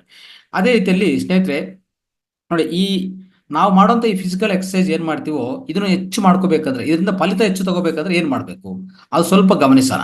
So ಅದು ಗಮನಿಸಿದ್ರೆ ನಮಗೂ ನಿಜವಾದ ಅರ್ಥ ಆಗತ್ತೆ. ಏನಂತಂದ್ರೆ ಸ್ನೇಹಿತರೆ ನೋಡಿ, ನಮ್ಮ ಇಡೀ ಈ ವಿಶ್ವ ಅಂದ್ರೆ ಈ ಪ್ರಪಂಚ, ಈ ಪ್ರಪಂಚವೇನು ಪ್ರಪಂಚ ಅಂತ ಹೇಳ್ತೀವಿ. ಅಂದ್ರೆ ಪ್ರಪಂಚ ಅಂದ್ರೆ ಏನು, ಪ್ರಚೋದವಾಗಿರುವಂತ ಪಂಚಭೂತಗಳು ಅಲ್ವಾ. ಪಂಚಭೂತಗಳಿಂದ ನಿರ್ಮಿತ ಆಗಿರೋದೇ ಪ್ರಪಂಚ, ಅರ್ಥ ಮಾಡ್ಕೊಳ್ಳಿ. ಅದೇ ರೀತಿಯಲ್ಲಿ ನಮ್ಮ ದೇಹನೂ ಅಷ್ಟೇ ಪಂಚಭೂತಗಳಿಂದನೇ ನಿರ್ಮಿತ ಆಗಿದೆ. ಇದು ನಮ್ಗೆಲ್ಲರಿಗೂ ಗೊತ್ತಿರೋ ವಿಷಯ ಅಲ್ವಾ. ಆದ್ರೆ ಈ ಪಂಚಭೂತಗಳನ್ನು ಸರಿಯಾದ ರೀತಿಯಲ್ಲಿ ನಾವು ಆಕ್ಟಿವೇಟ್ ಮಾಡ್ಕೊತಾ ಇದ್ವಾ ನೋಡ್ಕೊಳ್ಳಿ. ಅಂದ್ರೆ ಇದು ನಮ್ಗೆ ಗೊತ್ತು, ಇದು ಫೈರ್ ಅಂತ ಗೊತ್ತು, ಅಂದ್ರೆ ಇದು ಅಗ್ನಿ ತತ್ವ, ಇದು ಮತ್ತೆ ವಾಯು ತತ್ವ, ಮಧ್ಯದು ಇದು ಆಕಾಶ ತತ್ವ, ಇದು ಭೂಮಿ ತತ್ವ ಅಂದ್ರೆ ಅರ್ತ್ ಎಲಿಮೆಂಟ್ ಪೃಥ್ವಿ, ಆಮೇಲೆ ನೀರು ತತ್ವ. ಈ 5 ಪಂಚಭೂತಗಳು ಏನಿದೆಯೋ ನಮ್ಮ 5 ಬೆರಳಲ್ಲಿ, ನಮಗೂ ಈ 5 ಪಂಚಭೂತಗಳಿಂದ ನಿರ್ಮಿತ ಆಗಿರೋದೇ ಈ ಪ್ರಪಂಚ. ಮತ್ತೆ ನಮ್ಮ ದೇಹನೂ ನಿರ್ಮಿತ ಆಗಿರೋದು ಅದೇ ರೀತಿಯಲ್ಲಿ. ಯಾವಾಗ್ಲೂ ಅಷ್ಟೇ, ದೇಹಕ್ಕೆ ಒಂದು ವ್ಯಾಧಿ ಬರ್ತಾ ಇದೆ ಅಂದ್ರೆ ಅರ್ಥ ಏನು, ಈ ಪಂಚಭೂತಗಳಲ್ಲಿ ಯಾವುದೋ ಒಂದು ಪಂಚಭೂತ ಏನಾಗಿದೆ, ಅಸಮತೋಲನಗೊಳಿಸ್ಕೊಂಡಿದೆ, ಅಂದ್ರೆ ವೀಕ್ ಆಗಿದೆ ಅಂತ ಅರ್ಥ. ನಮ್ಮಲ್ಲಿ ಯಾವುದೇ 2 ಪಂಚಭೂತಗಳು ಸೇರ್ಕೊಂಡಿದ್ರೆ ಒಂದು ದೋಷ ಫಾರ್ಮ್ ಆಗುತ್ತೆ. ಒಂದು ಏನಂತ ಹೇಳ್ತೀವಿ, ತ್ರಿದೋಷಗಳು ಅಂತ ಹೇಳ್ತೀವಿ ನಾವು. ವಾತ ಪಿತ್ತ ಕಫ ತ್ರಿದೋಷಗಳು. ಇದು ಯಾವುದೇ ರೀತಿಯಲ್ಲಿ ಈ ತ್ರಿದೋಷಗಳಲ್ಲಿ ಅಸಮತೋಲಿತ ಬಂದ್ರೆ ತಕ್ಷಣ ನಿಮಗೆ ರೋಗ ಬರ್ತದೆ. ಇದನ್ನ ಅರ್ಥ ಮಾಡ್ಕೋಬೇಕು ನಾವು ಅಲ್ವಾ. ಆ ರೀತಿಯಲ್ಲಿರುವಾಗ ಸ್ನೇಹಿತರೆ, ನಮ್ಮಲ್ಲಿರುವಂತ ಈ ಪಂಚಭೂತಗಳೇನಿದೆಯೋ, ನಮ್ಮ ಆಯುರ್ವೇದ, ಯೋಗ, ನಮ್ಮ ಇಂಡಿಯನ್ ಫಿಲಾಸಫಿ ಅಂದ್ರೆ ನಮ್ಮ ಪ್ರಾಚೀನ ಭಾರತದ ಈ ತತ್ವ ಏನಂದ್ರೆ, ಎಲ್ಲಿ ತಿಳಿಸ್ಕೊಟ್ಟಿರೋದೇನಂದ್ರೆ, ಪ್ರತಿದೂನು ಪಂಚಭೂತದಿಂದ ನಿರ್ಮಿತ ಆಗಿರೋದೇ. ಈ ವಿಶ್ವದ ಆದ್ಯಂತ ನಮ್ಮ ದೇಹನೂ ಸಹ ಈ ತರ ಮಾಡಿದ ಮೇಲೆ ಏನಾಗುತ್ತೆ ಅಂದ್ರೆ, ಆ ಪಂಚಭೂತಗಳನ್ನು ಸರಿಯಾದ ರೀತಿಯಲ್ಲಿ ನಾವು ಪ್ರಚೋದನೆ ಮಾಡ್ಕೊಂತ ಇದೀವಾ ಅಂತ ನೋಡಿದ್ರೆ, ಯಾವ ರೀತಿಯಲ್ಲಿ ನಮ್ಮ ಫಿಸಿಕಲ್ ಮೂವ್ಮೆಂಟ್ ಅಲ್ಲಿ ನಾವು ಹೆಚ್ಚು ಮಾಡ್ಕೋಬಹುದು ನೋಡೋಣ. ಈಗ ಈ ಪಂಚಭೂತಗಳನ್ನು ನಾನು ಹೇಳ್ತಾ ಇದ್ದೀನಿ, ಪಂಚಭೂತನ ಸರಿಯಾಗಿ ಇಟ್ಕೊಂಡ್ರೆ ನಿಮಗೆ ಯಾವ್ದು ಅನಾರೋಗ್ಯ ಬರಲ್ಲ ಅಲ್ವಾ. ಅವಾಗೇನು, ಈ ಪಂಚಭೂತಗಳನ್ನು ಈ ಫಿಸಿಕಲ್ ಮೂವ್ಮೆಂಟ್, ಈ ಎಕ್ಸಸೈಸ್ ಮುಖಾಂತರ ಹೇಗೆ ಹೆಚ್ಚು ಮಾಡ್ಕೊಂಡದ್ದು ನೋಡ್ತಾ ಹೋಗೋಣ. ಮೊದಲನೇದಾಗಿ ಪಂಚಭೂತ ಎಲ್ಲಿದೆ, ವಿಶ್ವದಲ್ಲಿ ಎಲ್ಲಿರುತ್ತೆ, ನಮ್ಮ ದೇಹದಲ್ಲಿ ಎಲ್ಲಿರುತ್ತೆ ಸ್ವಲ್ಪ ತಿಳ್ಕೊಂಡು ತಿಳ್ಕೊಳ್ಳೋ ಪ್ರಯತ್ನ ಮಾಡಿ ಆಮೇಲೆ ಅದು ಹೇಗೆ ಹೆಚ್ಚು ಮಾಡ್ಕೊಂಡು ಅದು ಪ್ರಯತ್ನ ಅದು ನಾವು ತಿಳ್ಕೊಂಡ. ಈಗ ನೋಡಿ ಅರ್ತ್ ಎಲಿಮೆಂಟ್ ಭೂಮಿ ತತ್ವ ಎಲ್ಲಿರುತ್ತೆ ಇದು? ನಾವು ನೋಡ್ತಾ ಇದ್ರೆ ಪರ್ವತಗಳು, ಆ, ಮತ್ತೆ ಕಲ್ಲುಗಳು ಅಲ್ವಾ, ಭೂಮಿ, ಮತ್ತೆ ಈ ಸ್ಯಾಂಡು, ಮತ್ತೆ ಈ ಸಸ್ಯಗಳು ಎಲ್ಲದರಲ್ಲಿ ಸಿಗೋದು. ನಮ್ಮ ದೇಹನೂ ಅಷ್ಟೇ. ನಮ್ಮ ದೇಹ ಅಂದ್ರೆ ಅಲ್ಲಿ ಇದು ನೇಚರಲ್ಲಿ ಅಂತ, ನೇಚರಲ್ಲಿ ಈ ಪೃಥ್ವಿ ತತ್ವನ ಅಲ್ಲಿ ಹೆಚ್ಚಾಗಿ ನೋಡ್ತೀವಿ ನಾವು ಅಲ್ವಾ. ಆಮೇಲೆ ನಮ್ಮ ದೇಹದಲ್ಲಿ ಹೆಚ್ಚಾಗಿ ಎಲ್ಲಿ ನೋಡ್ತೀವಿ ಈ ಪೃಥ್ವಿ ತತ್ವ ಅಂದ್ರೆ? ಒಂದು ಸ್ನಾಯುಗಳು, ಮತ್ತೆ ಮೂಳೆಗಳು, ಮತ್ತೆ ಸ್ಕಿನ್ನು, ಈ ಇವೆಲ್ಲ ಟಿಶ್ಯೂಸು, ಈ ಉಗುರುಗಳು, ಮತ್ತೆ ಕೂದಲು, ಇವೆಲ್ಲಾನು ಸೇರ್ಕೊಂಡ್ರೆ ಈ ಪೃಥ್ವಿ ತತ್ವ ಎಲ್ಲ ಇರುತ್ತೆ ನಮ್ಮ ದೇಹದಲ್ಲಿ. ನೇಚರಲ್ಲಿ ಎಲ್ಲಿರುತ್ತೆ, ದೇಹದಲ್ಲಿ ಎಲ್ಲಿರುತ್ತೆ ಅಂತ ನಾವು ತಿಳ್ಕೊಳ್ಳೋಕೆ ಪ್ರಯತ್ನ ಮಾಡ್ತಾ ಇದ್ವಿ, ಅರ್ಥ ಮಾಡ್ಕೊಳ್ಳಿ. ಅದೇ ರೀತಿಯಲ್ಲಿ ನಾವು ತಿನ್ನೋ ಆಹಾರದಿಂದ ಈ ಪೃಥ್ವಿ ತತ್ವನ ಹೆಚ್ಚು ಮಾಡ್ಕೊಂತ ಇರ್ತೀವಿ. ನಾವು ಈ ಪೃಥ್ವಿ ತತ್ವನ ಹೇಗೆ ಹೆಚ್ಚು ಮಾಡ್ಕೊತೀವಿ? ನಾವು ತಿನ್ನೋ ಆಹಾರ. ಈಗಾಗಲೇ ನಾವು ಹೇಳ್ಕೊಂಡಿದ್ವಿ ಏನು ಯಾವ ತರ ಆಹಾರ ನಾವು ತಿನ್ಬೇಕು, ಸಾತ್ವಿಕ ಆಹಾರ ತಿನ್ಬೇಕಂತ ಹೇಳಿದ್ವಲ್ಲ. ಅದು ಆ ಆಹಾರ ತಿನ್ನುವಾಗ, ಆಹಾರ ನಾವು ಸ್ವೀಕಾರ ಮಾಡಿದ್ರೆ ಈ ಪಂಚಭೂತ ಹೆಚ್ಚಾಗ್ತಾ ಹೋಗ್ತದೆ, ಪೃಥ್ವಿ ತತ್ವ ನಮ್ಮಲ್ಲಿ ಹೆಚ್ಚಾಗ್ತಾ ಹೋಗ್ತದೆ. ಎರಡನೇದು ವಾಟರ್ ಎಲಿಮೆಂಟ್ ನೋಡೋಣ. ವಾಟರ್ ಎಲಿಮೆಂಟ್ ಎಲ್ಲೆಲ್ಲಿ ಇರ್ತದೆ? ನಿಮ್ಗೆಲ್ಲ ಗೊತ್ತಿರೋ ವಿಷಯನೇ. ನದಿಗಳು, ಈ ಲೇಕ್ಸು, ಈ ಓಷನ್ಸ್ ಅಂದ್ರೆ ಸಮುದ್ರಗಳು, ಈ ಗ್ರೌಂಡ್ ವಾಟರು, ಮತ್ತೆ ನಮ್ಮ ಈ ವಾತಾವರಣದಲ್ಲಿರುವಂಥ ತೇವೆ, ಈ ತೇವೆ ಇದೆಲ್ಲ ವಾತಾವರಣದ ತೇವೆ ಅಂದ್ರೆ ಮಾಯಿಶ್ಚರು, ಇದೆಲ್ಲ ಸೇರಿದ್ರೆ ನಾವು ವಾಟರ್ ಎಲಿಮೆಂಟ್ ಅಂತ ಹೇಳ್ತೀವಿ. ಎಲ್ಲಿ? ನಿಸರ್ಗದಲ್ಲಿ. ಮತ್ತೆ ನಮ್ಮ ಬಾಡಿಯಲ್ಲಿ ಎಲ್ಲಿರ್ತದೆ? ನಾವು ಲಾಲಾರಸ ಆಗ್ಬೋದು, ಬ್ಲಡ್ ಆಗ್ಬೋದು, ಯೂರಿನ್ ಆಗ್ಬೋದು, ಇಂಥದ್ದೆಲ್ಲದರಲ್ಲಿ ಏನಿರ್ತದೆ? ವಾಟರ್ ಎಲಿಮೆಂಟ್ ಇರುತ್ತೆ. ಈ ವಾಟರ್ ಎಲಿಮೆಂಟ್ ಅನ್ನು ನಾವು ಹೆಚ್ಚು ಮಾಡ್ಕೊಳೋದು ಹೇಗೆ ಅಂದ್ರೆ, ನಾವು ಈಗಾಗಲೇ ಹೇಳ್ಕೊಂಡಿದ್ವಿ, ಚೆನ್ನಾಗಿ ನೀರು ಕುಡಿ, ಚೆನ್ನಾಗೆ ಈ ಹಣ್ಣು ರಸಗಳು ತಗೊಳ್ಳಿ ಅಲ್ವಾ. ಮತ್ತೆ ಈ ವೆಜಿಟೇಬಲ್ಸು, ಫ್ರೂಟ್ಸ್ ತಿನ್ನುವಾಗ ಅದರಲ್ಲಿ ಹೆಚ್ಚು ನೀರು ಕಾಂಪೊನೆಂಟ್ ಇರುತ್ತೆ. ಅವು ತಗೊಂಡವಾಗ ನಮ್ಮಲ್ಲಿ ನೀರು ಎಲಿಮೆಂಟ್ ಅನ್ನೋದು, ಈ ನೀರು ತತ್ವ ಹೆಚ್ಚಾಗತ್ತೆ. ಇದೆಲ್ಲ ನಾವು ತಿಳ್ಕೊಂಡಿದ್ವಿ. ಆಮೇಲೆ ಫೈರ್ ಎಲಿಮೆಂಟ್. ಸ್ನೇಹಿತರೆ, ಫೈರ್ ಎಲಿಮೆಂಟ್ ಎಲ್ಲಿರ್ತದೆ ನೇಚರಲ್ಲಿ ಅಂತಂದ್ರೆ ನಿಮ್ಗೆಲ್ಲ ಗೊತ್ತಿರೋ ವಿಷಯ. ಅಂದ್ರೆ ನಮ್ಗೆ ಸೂರ್ಯನೇ ಒಂದು ಫೈರ್ ಎಲಿಮೆಂಟ್. ಯಾವಾಗಲೂ ಸೂರ್ಯ ಅನ್ನೋದು ಒಂದು ಫೈರ್ ಎಲಿಮೆಂಟ್, ಅದು ಅಗ್ನಿ ತತ್ವ. ಅದ್ ಜೊತೆಗೆ ಈ ವೋಲ್ಕನಸ್ ಬರೋದು ಅಲ್ವಾ, ವೋಲ್ಕನಸ್ ಇವೆಲ್ಲ ನೋಡ್ತಾ ಇರ್ತೀವಲ್ಲ. ಈ ವೋಲ್ಕನಸ್ ಲಾವಾ, ಇದೆಲ್ಲ ವೋಲ್ಕನಸ್ ಲಾವಾನು ಒಂಥರ ಫೈರ್ ಎಲಿಮೆಂಟ್ ಕಿಂದ ಲೆಕ್ಕ ಬರುತ್ತೆ. ಆಮೇಲೆ ನಮ್ಮ ದೇಹದಲ್ಲಿ ಫೈರ್ ಎಲಿಮೆಂಟ್ ಎಲ್ಲಿರ್ತದೆ? ನಮ್ಮ ದೇಹದಲ್ಲಿ ನಾವು ಯಾವುದೇ ತಿಂದ್ರೆ ಪಚನ ಆಗತ್ತೆ ಅಲ್ವಾ, ಜಠರಾಗ್ನಿ ಅಂತ ಕರಿಬಹುದು. ಅಂದ್ರೆ ಡೈಜೆಸ್ಟಿವ್ ಫೈರ್ ಅಂತ ಏನಿದೆಯೋ ಅದು ಇದೊಂದು ಅಗ್ನಿ ತತ್ವ ಯಾವ್ದ್ರಲ್ಲಿ? ನಮ್ಮ ದೇಹದಲ್ಲಿ. ಅದೇ ರೀತಿಯಲ್ಲಿ ಏರ್ ಎಲಿಮೆಂಟ್ ತಗೋಣ. ಏರ್ ಎಲಿಮೆಂಟ್ ಎಲ್ಲೆಲ್ಲಿ ಇರ್ತದೆ? ವಾಯು, ಈಗ ಗಾಳಿ ಇದೆಲ್ಲ, ಈ ನಿಸರ್ಗದಲ್ಲಿ ಗಾಳಿ ಏರ್ ಎಲಿಮೆಂಟ್ ಕೆಳಗಡೆ ಬರುತ್ತೆ. ಅದರಲ್ಲಿ ಆಕ್ಸಿಜನು, ಮತ್ತೆ ಕಾರ್ಬನ್ ಡೈಆಕ್ಸೈಡ್, ನೈಟ್ರೋಜನ್, ವಿಧ ವಿಧ ಅನಿಲಗಳಿರ್ತದೆ. ಅದೆಲ್ಲ ಏರ್ ಎಲಿಮೆಂಟ್ ಕೆಳಗಡೆ ಬರ್ತದೆ. ಆಮೇಲೆ ನಮ್ಮ ದೇಹದಲ್ಲಿ ಏರ್ ಎಲಿಮೆಂಟ್ ಎಲ್ಲಿ ಬರುತ್ತೆ? ನಾವು ಈ ಉಸಿರಾಟ ಮಾಡ್ತಾ ಇರ್ತೀವಿ, ಅಂದ್ರೆ ಶ್ವಾಸ ತಗೊಂತೀವಿ ಬಿಡ್ತೀವಿ ಅಲ್ವಾ, ಈ ಶ್ವಾಸಕೋಶಗಳಿಂದ ಇದೆಲ್ಲಾನು ಏರ್ ಎಲಿಮೆಂಟ್ ಕೆಳಗಡೆ ಬರುತ್ತೆ. ಚೆನ್ನಾಗಿ ಬ್ರೀತ್ ತಗೊಂಡದು, ಇನ್ಹಲೇಷನ್, ಎಕ್ಸಲೇಷನ್, ಉಚ್ಛ್ವಾಸ ನಿಶ್ವಾಸ ಮಾಡೋದು ಎಲ್ಲ ಮಾಡ್ತಾ ಇರ್ತೀವಿ ಲಂಗ್ಸ್ ಇಂದ. ಇದನ್ನು ಏರ್ ಎಲಿಮೆಂಟ್ ಕೆಳಗಡೆ ಬರುತ್ತೆ. ಅದೇ ರೀತಿಯಲ್ಲಿ ಸ್ಪೇಸ್ ಎಲಿಮೆಂಟ್ ನೋಡ. ಸ್ಪೇಸ್ ಎಲಿಮೆಂಟ್ ನೇಚರಲ್ಲಿ ಎಲ್ಲಿರ್ತದೆ ನೋಡಿ ಸ್ನೇಹಿತರೆ? ಇಡೀ ವಿಶ್ವನೇ ಈ ಇಡೀ ವಿಶ್ವನೇ ಆಕಾಶ ತತ್ವ. ಇಡೀ ವಿಶ್ವದಲ್ಲಿ ಇರುವಂತ ಓಪನ್ ಈ ಎಂಟಿ ಸ್ಪೇಸ್ ಏನಿದೆಯೋ, ಖಾಲಿ ಜಾಗ ಏನಿದೆ ಎಲ್ಲಾನು ಇದು ಒಂಥರ ಸ್ಪೇಸ್ ಎಲಿಮೆಂಟೇ. ಅದನ್ನ ಅರ್ಥ ಮಾಡ್ಕೋಬೇಕು ನಾವು. ಅಂದ್ರೆ ಹೆಂಗಿರುತ್ತೆ ಅಂದ್ರೆ, ನಮ್ಮ ಈ ಇಡೀ ಭೂಮಿಯಲ್ಲಿ ಒಂಥರ ನೋಡಿ, ಎರಡು ಕಲ್ಲುಗಳಿದ್ರೆ ಕಲ್ಲುಗಳ ಮಧ್ಯೆ ಗ್ಯಾಪು ಅಲ್ವಾ. ಪರ್ವತಗಳು ಎಲ್ಲಿ ನೋಡಿದ್ರು ಈ ವಿಶ್ವದಲ್ಲಿರುವಂತ ಎಲ್ಲಾ ಆ ಶೂನ್ಯ, ಎಲ್ಲಾ ಎಂಟಿ ಸ್ಪೇಸ್, ಖಾಲಿ ಸ್ಪೇಸ್ ಏನಿದೆ ಎಲ್ಲಾನು ಇದೊಂಥರ ಏನಂತ ಹೇಳ್ತೀವಿ ನಾವು? ಇದು ಆಕಾಶ ತತ್ವ ಅಂತ ಕರಿತೀವಿ. ಅದಕ್ಕೆ ಇಲ್ಲಿ ನೋಡಿ, 5 ಬೆರಳು ನೋಡಿದ್ರೆ ಈ ಆಕಾಶ ತತ್ವ ಎಷ್ಟು ಹೆಂಗಿದೆ? ಎತ್ತರವಾಗಿದೆ ಅಲ್ವಾ.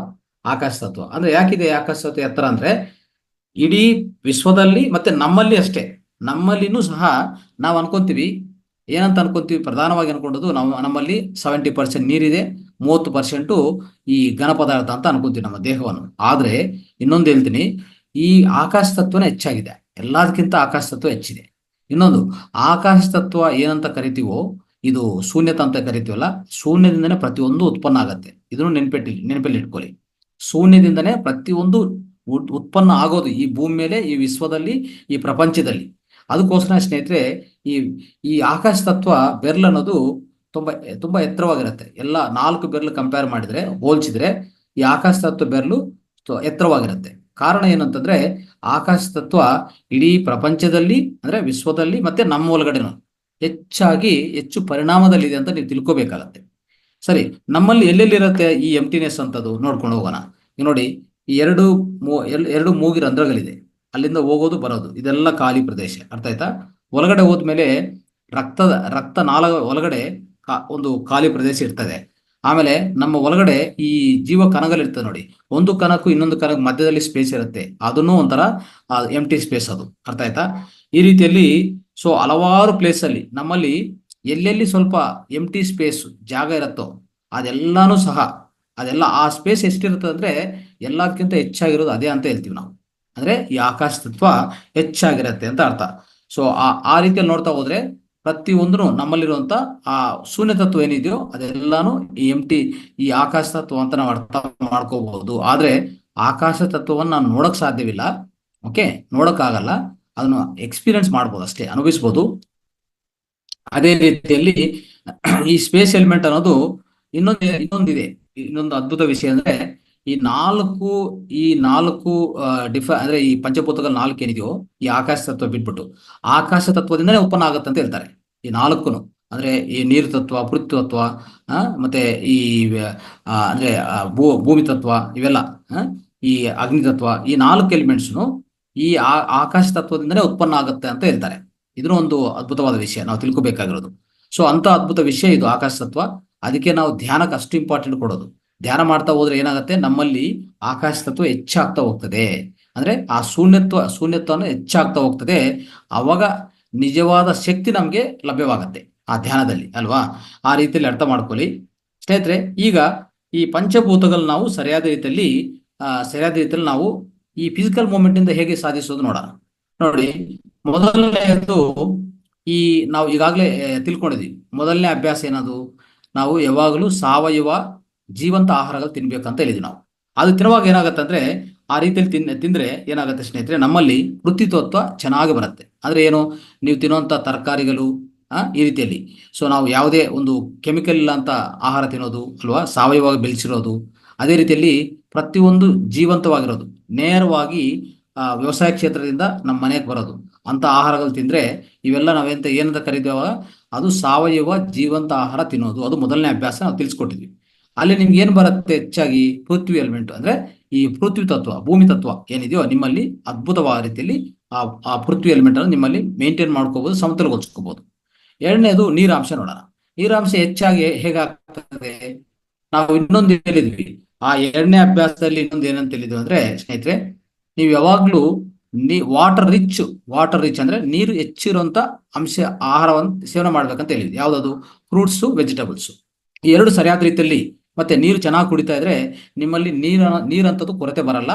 ಅದನ್ನು ನೀರಂತ ಒಂದು ತತ್ವ ಏನಿದು ಪಂಚಭೂತ, ಅದು ನಾವು ಸಮತೋಲಗೊಳಿಸ್ಕೋಬಹುದು. ಆಯ್ತು, ಅದನ್ನು ಅರ್ಥ ಆಗಿದೆ.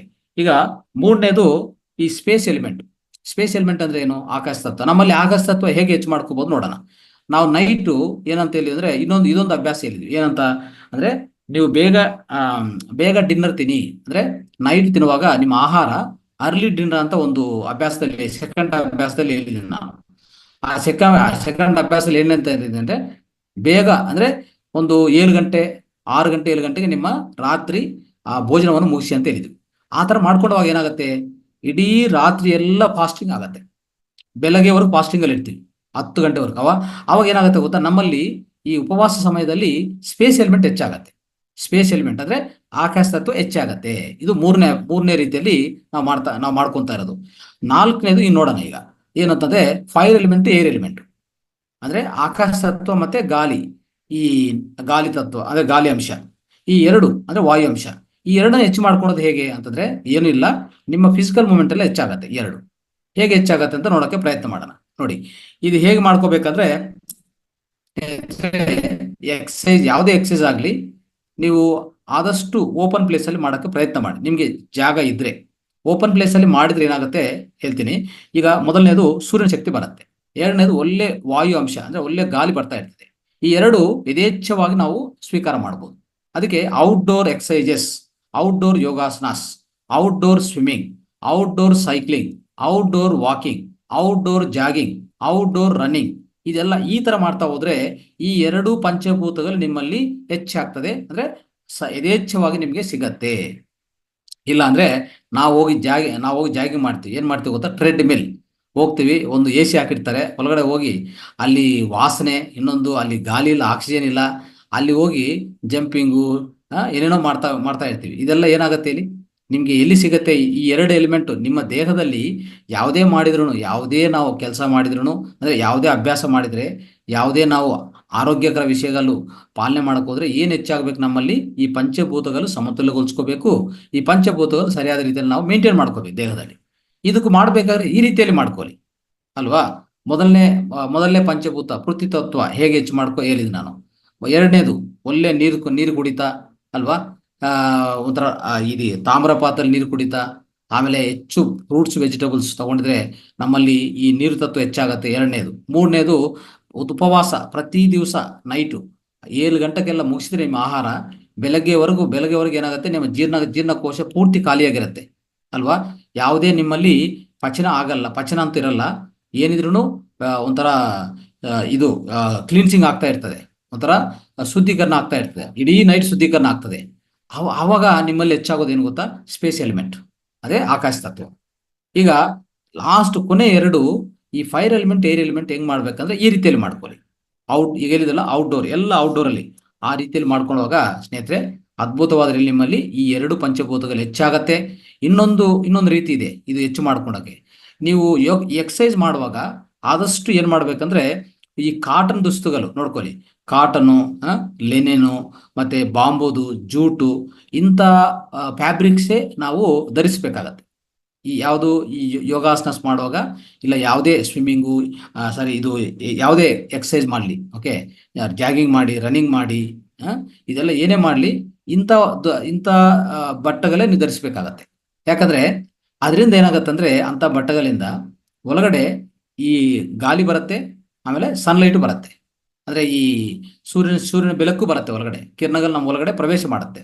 ಇಲ್ಲ ಅಂದ್ರೆ ನೀವು ಯಾವುದೇ ರೀತಿಯಲ್ಲಿ ಈ ಸಿಂಥೆಟಿಕ್ ತಗೊಂಡಿದಂತ ಇಟ್ಕೊಳ್ಳಿ. ಸಿಂಥೆಟಿಕ್ ಯಾವುದೇ ಇರಲಿ, ಒಂಥರ ಈ ಪಾಲಿಸ್ಟರು ಇದೆಲ್ಲ ನಾವು ಮಾಡ್ಕೊಂತೀವಲ್ಲ, ಪಾಲಿಸ್ಟರ್ ಆಗಲಿ, ನೈಲಾನ್ ಆಗಲಿ, ಈ ರೇಯಾನ್ ಆಗಲಿ, ಇಂಥ ಬಟ್ಟೆಗಳು ನಾವು ಧರಿಸಿದ್ರೆ ಸೂರ್ಯಕಿರಣಗಳು ಒಳಗಡೆ ಹೋಗಲ್ಲ, ಗಾಳಿ ಒಳಗಡೆ ಹೋಗಲ್ಲ. ಸ್ನೇಹಿತರೆ, ನಮ್ಮ ಚರ್ಮ ಇದೆಲ್ಲ, ಚರ್ಮ ಒಳಗಡೆ ಒಂದು ಕೋಟ್ಯಾಂತರ ಈ ರಂಧ್ರಗಳಿದೆ, ಅರ್ಥ ಮಾಡ್ಕೊಳ್ಳಿ. ಈ ರಂಧ್ರಗಳಿಂದ ಒಳಗಡೆ ಏನು ಹೋಗುತ್ತೆ ಗೊತ್ತಾ, ಆಚೆ ಕಡೆಯಿಂದ ಬರುವಂತ ಸೂರ್ಯನ ಶಕ್ತಿ ಒಳಗಡೆ ಹೋಗುತ್ತೆ. ಗಾಳಿ ಅಂದ್ರೆ ಒಂಥರ ನಾವು 3ನೇ ಶ್ವಾಸಕೋಶ ಅಂತ ಕರಿತೀವಿ ಚರ್ಮನ ಅಲ್ವಾ. ಅಂದ್ರೆ 3ನೇ ಶ್ವಾಸಕೋಶ ಅಂದ್ರೆ ಅದಕ್ಕೂ ಅವಕಾಶ ಕಲ್ಪಿಸ್ಕೊಡ್ಬೇಕು ನೀವು. ನಿಮ್ಮ ಸುತ್ತು ಬರುವಂತ ಒಳ್ಳೆ ಗಾಳಿ, ನಿಮ್ಮ ಸುತ್ತಿಂದ ಬರುವಂಥದ್ದು ಒಳ್ಳೆ ಸೂರ್ಯನ ಶಕ್ತಿ ಎಲ್ಲ ಒಳಗಡೆ ಹೋಗ್ಬೇಕು. ಆವಾಗ ನಿಮ್ಗೇನಾಗತ್ತೆ, ಅದ್ಭುತವಾದ ರೀತಿಯಲ್ಲಿ ಈ ಎರಡೂ ಪಂಚಭೂತಗಳನ್ನು ನಿಮ್ಮಲ್ಲಿ ಚೆನ್ನಾಗಿ ವ್ಯವಸ್ಥೆ ಮಾಡ್ಕೋಬಹುದು. ಈ ರೀತಿಯಲ್ಲಿ ಮಾಡ್ಕೊಂಡಿದ್ರೆ ಸ್ನೇಹಿತರೆ ನಿಮ್ಗೆ ಈ ಅಭ್ಯಾಸ ಅನ್ನೋದು ಅದ್ಭುತವಾದ ರೀತಿಯಲ್ಲಿ ಈ ಅಭ್ಯಾಸ ನೀವು ಮಾಡ್ಕೊಂತ ಹೋದ್ರೆ ನಿಮ್ಮ ಜೀವನದಲ್ಲಿ ಈಗಾಗಲೇ ಅನ್ಕೊಂಡಿದ್ದ ಪ್ರಕಾರ ಅದ್ಭುತ ಆರೋಗ್ಯ ನಮ್ಗೆ ಸ್ವಂತವಾಗತ್ತೆ. ನಾವು ತಿಳ್ಕೊಂಡಿದ್ವಿ ಏನೇನು ಲಾಭಗಳಂತ. ಈ ಚಲನ ಅಂತ ಅನ್ನೋದು ಮೂಮೆಂಟ್, ಫಿಸಿಕಲ್ ಮೂಮೆಂಟ್ ಅನ್ನೋದು ಬಹಳ ಇಂಪಾರ್ಟೆಂಟ್ ಆಗುತ್ತೆ. ಪ್ರತಿಯೊಬ್ಬರು ತಪ್ಪದೆ ಪ್ರತಿ ದಿವಸ ನಾವು ಈ ಅಭ್ಯಾಸವನ್ನು ಮುಂದುವರಿಸಬೇಕು, ಅಭ್ಯಾಸ ಸ್ಥಿರತ್ವ ಮಾಡ್ಕೋಬೇಕಂತ ನಾವು ಹೇಳ್ತಾ ಇವತ್ತಿನ ಈ ಕಾರ್ಯಕ್ರಮವನ್ನು ಮುಕ್ತಾಯ ಮಾಡ್ತಾ ಇದ್ದೀವಿ. Thank you so much. ಧನ್ಯವಾದ.